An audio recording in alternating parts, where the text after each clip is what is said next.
రాహుల్ గాంధీ గారిని కూడా నేను అడుగుతా ఉన్నా. బుల్డోజర్ రాజ్ అని చెప్పి ఆడ పోయి ప్రచారం చేస్తున్నాడు. హర్యానాలో ఎన్నికలు జరిగేటువంటి చోట్ల బుల్డోజర్ రాజ్ నహీ చలేగా అంటుండు. फिर क्या हो रहा तेलंगाना में आज बुलडोजर का राज चल रहा। ये राहुल गांधी जी ने क्या करना है? तुम जाके उधर नॉर्थ इंडिया में भाषण दे रहे कि बुलडोजर राज नहीं चलेगा, लेकिन आज की तेलंगाना में तुम्हारा सीएम रेवंत रेड्डी बुलडोजर राज चला रहा। पहले इनको रोको।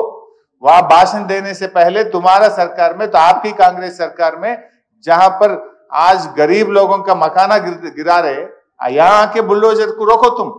यहाँ रोकने के बाद वहां बात करना, नहीं तो कोई आपको आपका बात को कोई मानने वाले नहीं रहते। ఇలా ఆయన ఆలోచించాలి కదా. ఆయన పోయి దేశమంతా తిరిగి బుల్డోజర్ రాజ్యం నడవది అంటున్నాడు. మరి నీకు రేవంత్ రెడ్డి చేసే బుల్డోజర్ రాజ్యాన్ని ముందు ఆపాలనా వద్దా? నువ్వు ఆపకుండా మహారాష్ట్రలో, హర్యానాలో, జార్ఖండ్లో పోయి నువ్వు ఉపన్యాసాలు ఇస్తే ప్రజలు నిన్ను ఎట్లా నమ్మాలి? ఏ విధంగా నమ్ముతారు? నువ్వు ఆపు ముందు. తెలంగాణలో బుల్డోజర్ రాజ్ని ఆపు, ఈ అన్యాయాన్ని ఆపు, ఈ పేదల కష్టాలని ఆపాలని చెప్పి నేను రాహుల్ గాంధీ గారిని కూడా ఈరోజు ఇక్కడ నుంచి డిమాండ్ చేయడం జరుగుతూ ఉంది.